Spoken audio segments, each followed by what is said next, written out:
It is About SanDiego, the show that takes you all around our county, to cities, to neighborhoods, and we find all kinds of little interesting stories that help us understand who we are and how we got to be what we are.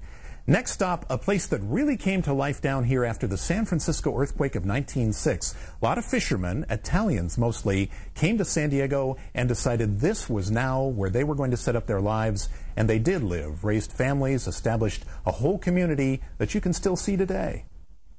You want to see a place with decades of real history? This is one of the oldest continuous neighborhoods in SanDiego. Back before the freeway cut through, look, behind the county building, a neighborhood of little houses where fishing, tuna fishing, was how you and your neighbors all made a living. There are more tuna seiners based in SanDiego about 1,000 feet from here than anywhere in the world. Marco Lamandri was born here in Little Italy.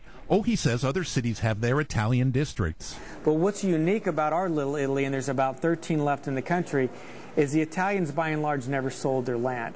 So today, it's a place where you can go into a restaurant that the same families owned for half a century. Up in there, you can see some of the older pictures of the original counter with my grandfather, grandmother. That was 1950. And a place that, if you know where to look and who to ask, you can still see traces of that Little Italy that used to be. India Street was the main thoroughway. Like this ring on the curb used to tie your horse and buggy, Daniel Masseri says. And I didn't know it was a horse buggy ring. My grandfather used to tell me, oh no, this is for the tie up the boats because the tide would come in. Stories like that survive the generations because so many original families are still here. Among the trendy eating spots and condo buildings, if you look for it, the real Little Italy survives as one of our oldest neighborhoods, so full of change, and yet in many ways a place unchanged about SanDiego. You know, at one time more than 6,000 Italian families lived in Little Italy and worked to build SanDiego's tuna industry, many of them providing tuna for a company that had found a way to make tuna taste like chicken. They called it Chicken of the Sea.